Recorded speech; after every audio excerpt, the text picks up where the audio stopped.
रयतेचे राजे हिंदवी स्वराज्याचे सरसंस्थापक छत्रपती शिवाजी महाराजांना मानाचा मुजरा करतो। सामाजिक समतेचे प्रतीक महामानव डॉक्टर बाबासाहेब आंबेडकरजींना अभिवादन करतो। आज हे वर्ष क्रांतीसूर्य महात्मा ज्योतिबा फुले यांच्या 200व्या जयंती उत्सवाचं वर्ष आहे। त्यात त्यांना मी शतशः नमन करतो। स्त्री शिक्षणाच्या पुरस्कर्त्या सावित्रीबाई फुलेजी यांना वंदन करतो।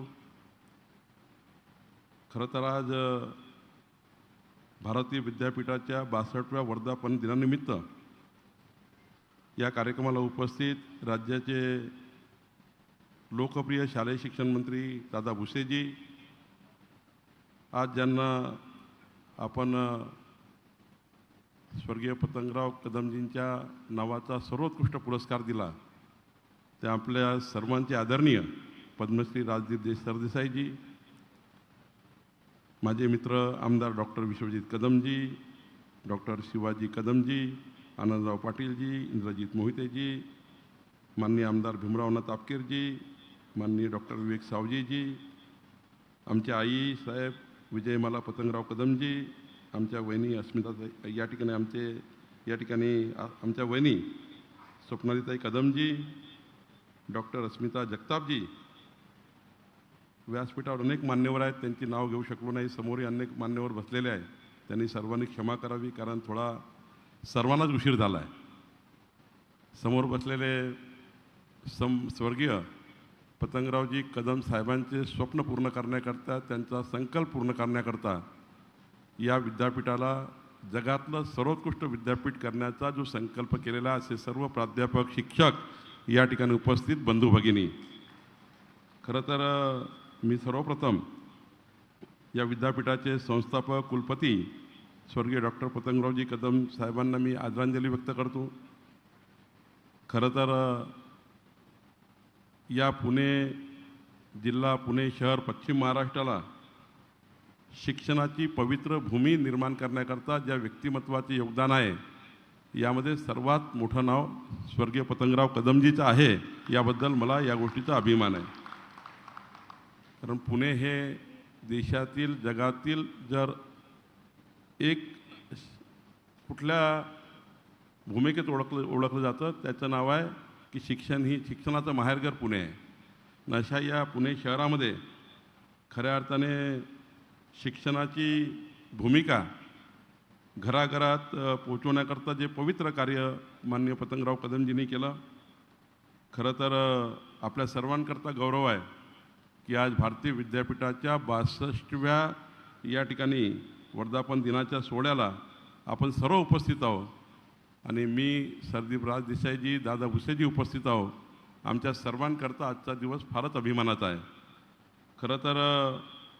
आणि आज बघितलं की आपण स्वर्गीय पतंगराव कदमजींचा जे या ठिकाणी मी सकाळी एक प्रदर्शनी बघितली, त्यांचे संपूर्ण लहानपणापासूनचे आतापर्यंतच्या जीवनातले, जन्म झाल्यापासून तर आत्तापर्यंत म्हणजे मृत्यूपर्यंत, खरं तर त्यांचा मृत्यू आमच्या सर्वांसाठी अत्यंत वेदनादायी होता।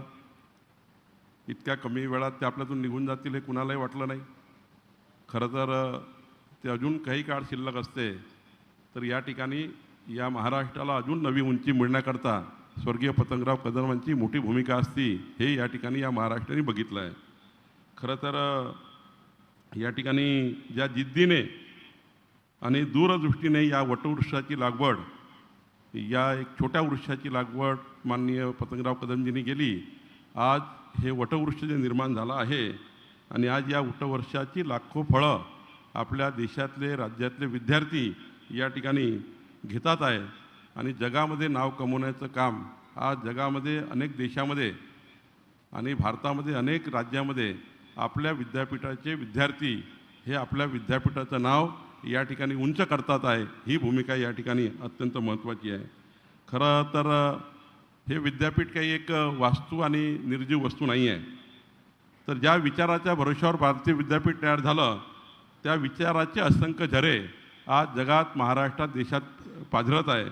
आणि म्हणून मला अभिमान वाटतं की डॉक्टर पद्मनाभराव कदम साहेबांनी जे भारतीय विद्यापीठ शिक्षणाची स्थापना जे केली, या विद्यापीठाची स्थापना केली, मला जे या ठिकाणी सकाळी जे मी फिल्म बघितली, त्या फिल्ममधनं वादळातही दिवा लावता येतो इतकं मोठं कार्य पतंगराव कदमजींनी या ठिकाणी करून दाखवलं.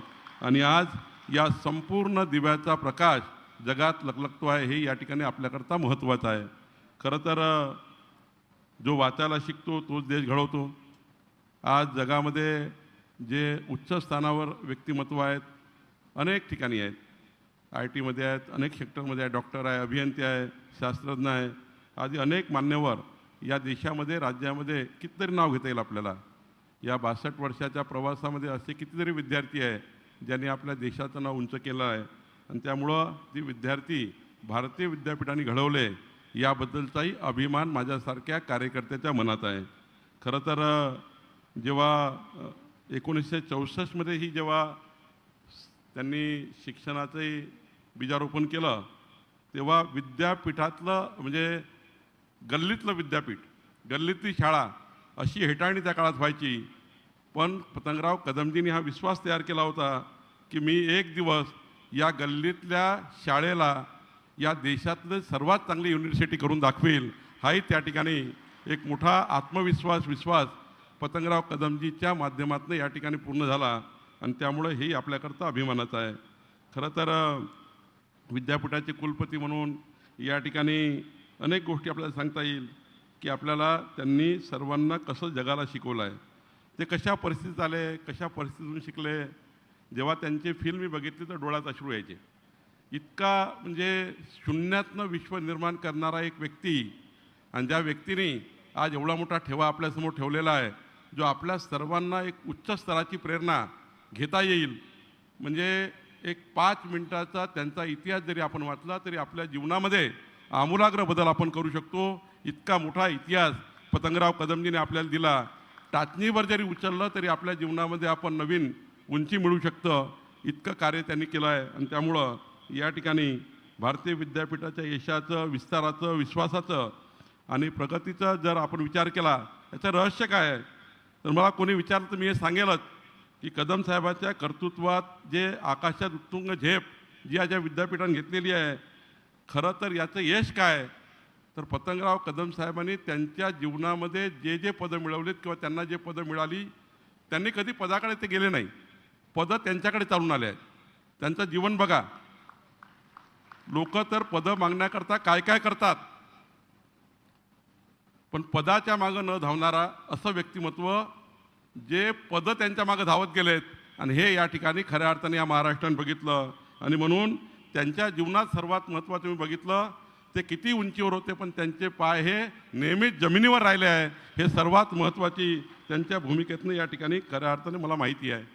आज मला या गोष्टीचा आताही आठवतं, विश्वजितजी, मी जेव्हा जिल्हा परिषदेमध्ये 1997ला पहिल्यांदा निवडून आलो, महाराष्ट्रामध्ये स्वर्गीय गोपीनाथजी हे उपमुख्यमंत्री होते, मनोहर जोशीजी मुख्यमंत्री होते. त्यानंतर तो काळ गेला, 99चा काळ आला, 99मध्ये सरकार बदललं.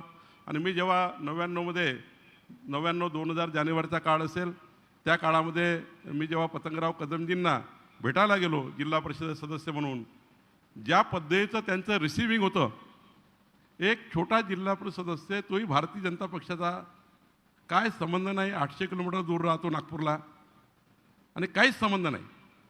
पण मी त्यांना रविभवनला एक चिठ्ठी पाठवली का मला तुम्हाला भेटायचं आहे. त्यांनी मला ज्या पद्धतीने रिसिव्ह केलं, एखादा जिल्हा परिषद सदस्य आल्यावर कोणी कशाला उभं राहील, मंत्री. पण मंत्री म्हणून त्यांची जी रिसिव्हिंग होती ती इतकी मोठी होती की माझ्यासारख्या कार्यकर्त्याला त्यांचे संस्कार माझ्या रक्ताच्या मनावर गेले. आणि त्यातनं या ठिकाणी अनेक गोष्टी मला शिकायला मिळाल्या. खरं तर विधिमंडळात काम करताना मला खूप अनुभव आहेत. मी 2004ला जेव्हा पहिल्यांदा विधिमंडळात आलो, आज 25 वर्ष झाले विधिमंडळात आहे.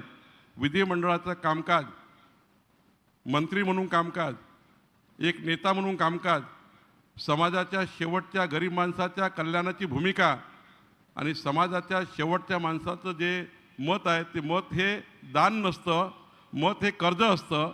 आणि 5 वर्ष इमानदारीने काम करून ते मत, कर्ज रूपाने घेतलेलं मत काम करून सोडवावं लागतं. ही भूमिका पतंगराव कदमजींनी माझ्यासारख्या कार्यकर्त्यांना दिली आहे. जरी आम्ही विरोधी पक्षामध्ये होतो तेव्हा मला या गोष्टीचा अनुभव आहे. की 2004ला मी आमदार झालो तेव्हा त्यांनी मला बोलवलं. ते मला चंद्रशेखर म्हणायचे, चंद्रशेखर इकडे, तुझे काय जेवढे कामं असतील ते माझ्याकडनं करून घे. आता काँग्रेसचे नेते, मी भाजपचा कार्यकर्ता, अत्यंत निष्ठावान कार्यकर्ता, नितीनजी मी देवेंद्रजी या जिल्ह्यात येतो, त्या जिल्ह्यातनं मला बोलवायचे आणि सांगायचे काही असेल तर करून घे. आणि मला या गोष्टीचा आनंद आहे की मी जेव्हा माझ्या गावाचं पुनर्वसन झालं, विश्वजितजी कोराडी वीज प्रकल्पामध्ये राजदेसाईजी, त्यावेळी पतंगराव कदमजींनी आमच्या घराच्या पुनर्वसनाची पहिली बैठक घेतली आणि त्या बैठकीत निर्णय करून दिला. खऱ्या अर्थाने ते कर्ज अजूनही माझ्या मनावर आहे. मला जेव्हा विश्वजितजी या कार्यक्रमाची पत्रिका द्यायला आले तेव्हा त्यांना म्हटलं नक्की येतो आहे मी.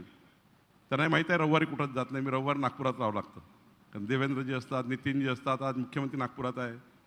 पण मी त्यांना सांगितलं मी काही करेल पण या कार्यक्रमाला येईल, कारण पतंगरावजीचं कर्ज माझ्यावर खूप आहे, त्यांच्या जीवनाचे संस्कार माझ्यावर आहे, त्यांचं इतकं कर्ज माझ्यावर आहे की त्या ठिकाणी त्या कर्जाची परतफेड मी करू शकतो का, त्यांच्या जीवनाचे आदर्श माझ्यावर आहेत, ते या ठिकाणी आपण काही या ठिकाणी सोडवू शकतो का, ही भूमिका या कार्यक्रमाची होती. आणि खऱ्या अर्थाने ही गोष्ट खरी आहे दादाजी की काल मी नाशिकमध्ये होतो, रात्री 1 वाजता मुंबईत पोहोचलो, सकाळी 7 वाजता नागपुरात गेलो, तिकडनं अमरावतीत गेलो, अमरावतीवर नागपूरला आलो, नागपूरला 2 वाजता पुण्याला आलो, सकाळी 7:30ला तयार राहा असा विश्वजितचा आदेश आला. त्यामुळं आम्ही 7:30ला तयार झालो. निश्चितपणे एक मोठा प्रवास जरी झाला असेल पण त्या प्रवासाचा थकवा नाही आहे, याकरता नाही आहे की मी त्या पवित्र मंदिरामध्ये आलो आहे, ज्या मंदिरामध्ये पतंगराव कदमजीचा सहवास आपल्याला दिसतो आहे, अशा पवित्र मंदिरात मी आलो आहे. त्यामुळे याचा थकवा आम्हाला बिलकुल नाही आहे. खरं तर या ठिकाणी मला अनेक गोष्टी बोलायच्या होत्या पण मला 2 वाजता 1:30 वाजेपर्यंत सोलापूरलाही पोहोचायचं आहे आणि त्यामुळं अनेक गोष्टी या ठिकाणी सांगता येतील. खरं तर या ठिकाणी मी एवढंच सांगेल, पतंगरावजींनी आपलं आयुष्य या विद्यापीठाशी समरस केलेलं आहे आणि आज त्यांच्या नेतृत्वाचा गोडवा आपल्या सर्वांना या ठिकाणी आहे. ते लोकसंग्रह करू शकले, संस्कारमय जीवन जगू शकले आणि मला या गोष्टीचा आनंद आहे की पतंगराव कदमजी सभागृहात असताना, आम्ही विरोधी पक्ष असताना जी शालीनता, जे संस्कार, ते संस्कार आता विश्वजित कदमावर आहे.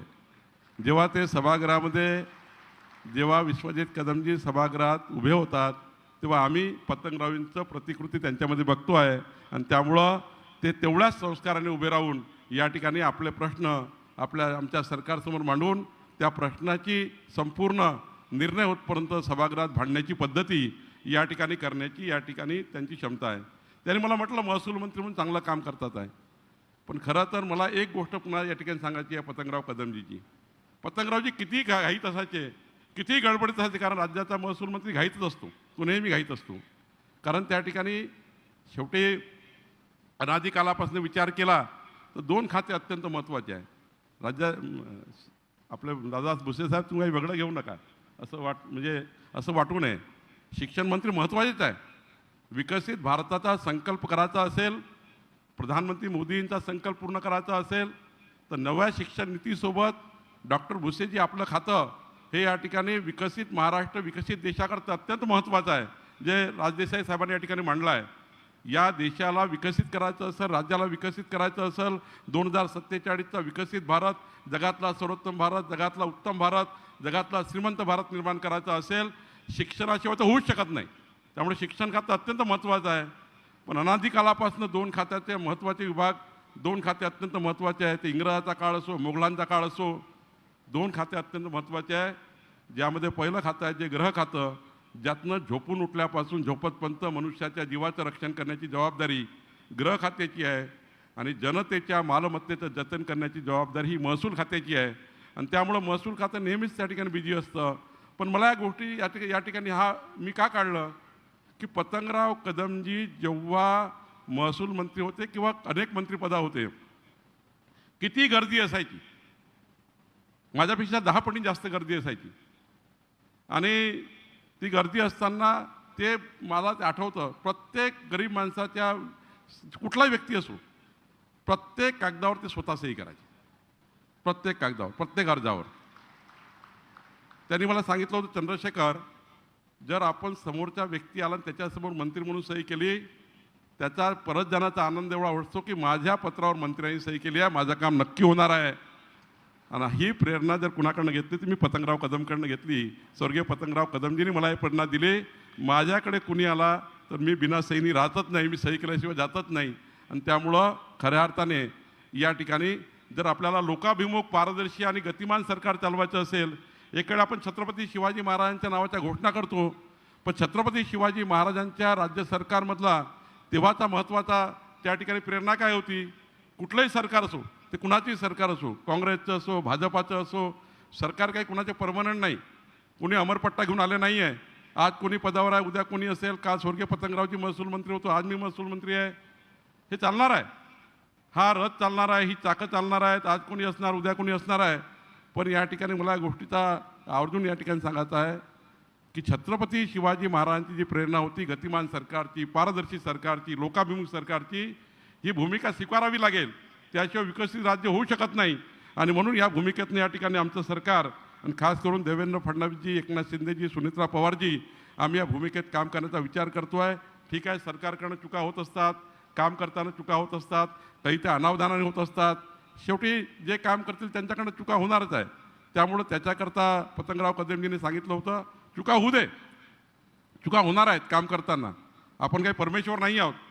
पण इमानदारीने त्यांनी एक गोष्ट मला सांगितली होती, आपली मंत्री म्हणून सही करताना एखादा कायदा बेंड करावा लागला ते चालतं, पण तो समाजाच्या शेवटच्या माणसाच्या हिताकरता असला पाहिजे. ही भूमिका पतंगराव कदमजीची होती आणि म्हणून या गोष्टीचा मला या ठिकाणी अभिमान आहे. खरं तर या ठिकाणी मी आज फार मांडणार नाही आहे. मला शाळेंचे सर्व या ठिकाणी आपण सांगितलेलं आहे. पण आपण अशा काळामध्ये उभे आहोत ज्या ठिकाणी तंत्रज्ञान रोज बदलत आहे. दादा भुसेजींनी मांडलं आहे, खरं आहे की दादा भुसेजींनी शिक्षण मंत्री म्हणून ज्या पद्धतीने सुरुवात केली आहे समाजाच्या शेवटच्या गरीब माणसाला, त्यांच्या भाषणात नेहमी आहे, आधी त्यांनी मांडलं की माझा सरकार मी समाजाच्या शेवटच्या गरीब माणसाचा विद्यार्थी कसा श्रीमंत माणसाच्या विद्यार्थ्यासारखा शिकेल, ही भूमिका या ठिकाणी दादा भुसेंनी नेहमी स्वीकारली आहे. कारण त्यांना गरिबीचं ज्ञान आहे.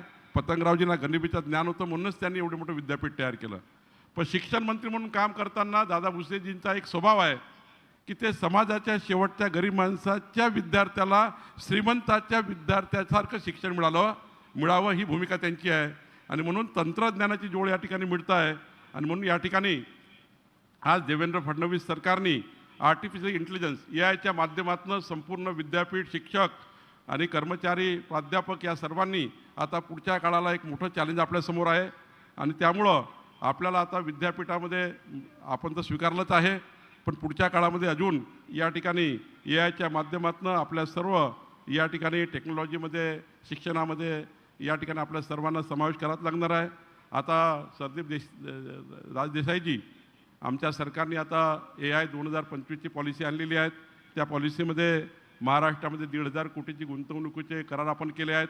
एवढंच नाही तर देवेंद्र फडणवीस सरकारने आता 1.5 लाख मुलांना या ठिकाणी AIच्या माध्यमातून नवीन त्या ठिकाणी तंत्रज्ञान देण्याची सुरुवात केलेली आहे. खरं तर या ठिकाणी मी एक प्रश्न पतंगराव कदमजीसमोर मांडला होता, तो सांगतो आणि माझं भाषण संपवतो.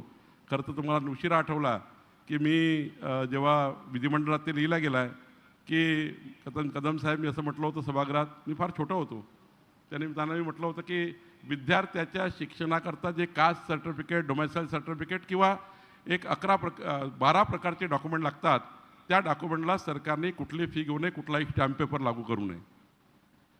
तेव्हा पतंगरावजींनी उत्तर दिलं तर विचार करू. पण मला या गोष्टीचा अभिमान आहे की आमचं सरकार आल्यानंतर, मी महसूल मंत्री झाल्यानंतर आता विद्यार्थ्यांना 1ही रुपयाचा स्टॅम्प पेपर लागत नाही. विद्यार्थ्यांना मोफत, त्यांच्या गरीब माणसाच्या विद्यार्थ्यांना मोफत त्या ठिकाणी कुठलीच सर्टिफिकेट राजदेसाईजी काढता येतं. एवढंच नाही तर आता छत्रपती शिवाजी महाराजस्व अभियान विश्वजितजी आपण घेतलं, त्या कार्यक्रमाला तुम्ही गेला होतात. या राज्यातल्या 30 लाख विद्यार्थ्यांना आपण शालेय शिक्षणाकरता लागणारे सर्व डॉक्युमेंट मोफत त्यांच्याकडे नेऊन देण्याची व्यवस्था आपण उभी केली. एवढंच नाही, या ठिकाणी खऱ्या अर्थाने आज भरपूर गोष्टी सांगता येईल. 2 गोष्टी पुन्हा एकदा राजदेसाईजी आम्ही या ठिकाणी सांगू शकतो की आता या ठिकाणी अनेक दिवसापासून देवेंद्र फडणवीसजी विरोधी पक्ष नेते असताना या राज्यामध्ये लँड टायटलिंग ॲक्ट आला पाहिजे. लँड टायटलिंग ॲक्ट म्हणजे आजचा 7/12 किंवा आजची तुमची घराची रजिस्ट्री किंवा फ्लॅटची रजिस्ट्री किंवा तुमचं कॉर्पोरेशनची टॅक्स पावती ही काही अंतिम डॉक्युमेंट नाही आहे. ती मालमत्ता डॉक्युमेंट नाही आहे, ते प्रॉपर्टी कार्ड नाही आहे, त्या प्रॉपर्टी कार्डला अंतिम प्रॉपर्टी कार्ड म्हणत नाही.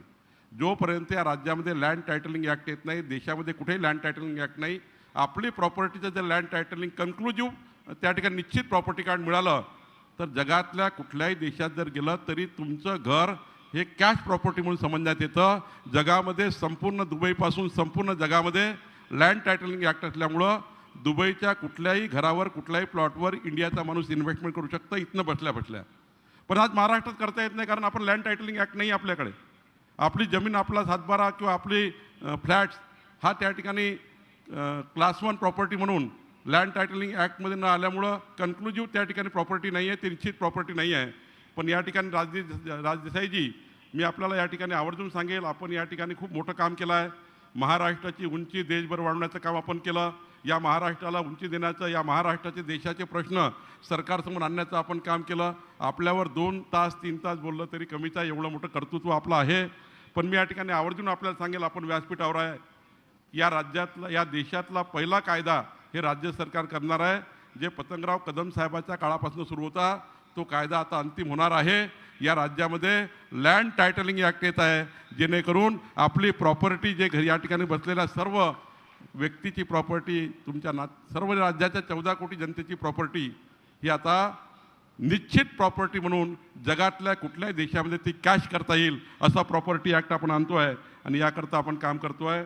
या ठिकाणी या ठिकाणी मी विश्वजित कदमजी आपले आभार मानतो की आपण राजदीप सरदेसाईसारख्या अत्यंत उत्तुंग नेतृत्वाकरता आपण त्यांचं या ठिकाणी त्यांचा सन्मान दिला.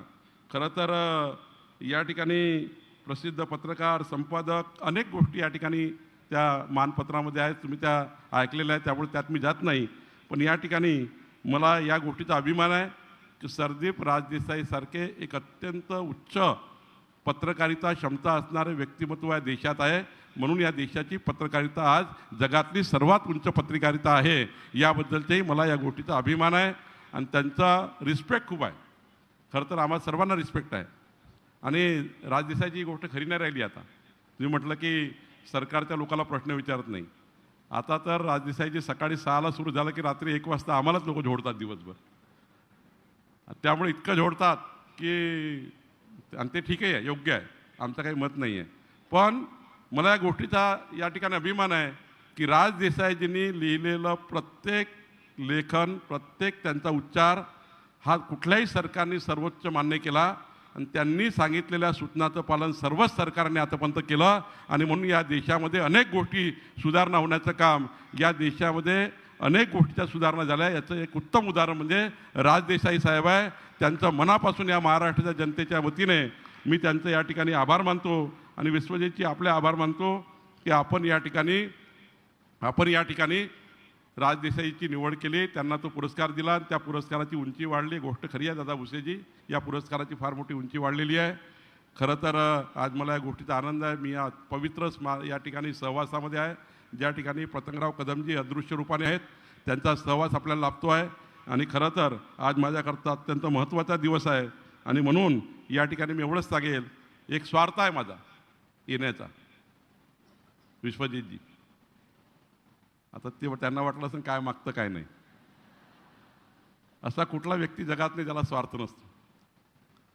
आता तुम्ही दिल्ली गाठली आहे, पश्चिम महाराष्ट्र पुणे गाठला आहे, नागपूर सुटला आहे. त्या टाळ्या वाजवा जरा, नागपूरला मागतोय मी. देवेंद्रजींनी सांगितलं आहे, नितीनजींनी सांगितलं आहे की माझं निमंत्रण द्या, सरकारची जेवढी जागा लागेल तेवढी मी देईन. आमचं सरकार देईल, देवेंद्रजी देतील. एक चांगलं विद्यापीठ, भारतीय विद्यापीठ नागपूरच्या उपराजधानीमध्ये आपण करा, कारण हे स्वप्न स्वर्गीय पतंगराव कदमजीचे होतं असं समजून करा. लागणारी पूर्ण मदत नितीनजी करतील, देवेंद्रजी करेल, मी करेल. माननीय देवेंद्रजींनी या ठिकाणी आपल्याला सांगितलेलं आहे. मी एक वचन देतो की मला जे अधिकार प्राप्त आहे, एक मला माहिती आहे तो प्रश्न खूप दिवसापासून पतंगरावजी आहेत तोपासून तो प्रश्न पडलेला आहे. इथे एक प्लॉट आहे भारतीय विद्याभवनच्या बाजूला, तो चारही बाजूने वेढलेला आहे. कुणाचा कुणी रस्ताच जाऊ शकत नाही, सर्वकडनं इमारती झाल्या. पण तेव्हाच्या काळात ती पॉलिसी नव्हती. पण मी मंत्री झाल्यानंतर आता टिटबिट पॉलिसी आली आहे. टिटबिट, कुठलाही अनलॉक किंवा डेडलॉक असलेला प्लॉट बाजूच्या संस्थेला देऊन त्या प्लॉटचा आपण चांगल्या पद्धतीने वापर करू शकतो. जर भारतीय विद्याभवनने पुढाकार घेतला तर टिटबिट पॉलिसीमध्ये आपण त्या ठिकाणी चांगल्या पद्धतीने त्या प्लॉटचं या ठिकाणी, कारण मी जर आलो आहे पतंगराव कदमच्या सहवासात तर माझी जबाबदारी जास्त ठरतं. शेवटी प्रत्येकाचं काही देणं आहे. त्या काळात पतंगरावजीने आमच्यावर कर्ज केलेलं आहे. आज आमची जबाबदारी आहे, ते नसले तरी त्यांच्या काहीतरी जे कर्ज आमच्यावर आहे ते कर्ज उतरवण्याची निश्चितपणे आपण टिटबिट पॉलिसीमध्ये त्या प्लॉटचा मार्ग काढू. तुम्हाला त्याच्याबद्दल फार सांगायची मला गरज पडणार नाही. एवढंच मी या ठिकाणी सांगेल. पुन्हा या ठिकाणी मी सर्वांचा आभार मानतो. विश्वजितजी, मला या कार्यक्रमाला बोलवलं त्याबद्दल मी तुमचे आभार मानतो. आणि पतंगराव कदम साहेबांच्या जीवनातलं जे माझ्यावर ऋण आहे ते ऋण फेडण्याची संधी मला दिल्याबद्दल मी आपल्या मनापासून आभार मानतो. सरदीप राजदेसाईजी, मी आपले आभार मानतो की तुम्ही या ठिकाणी आले. खूप खूप धन्यवाद.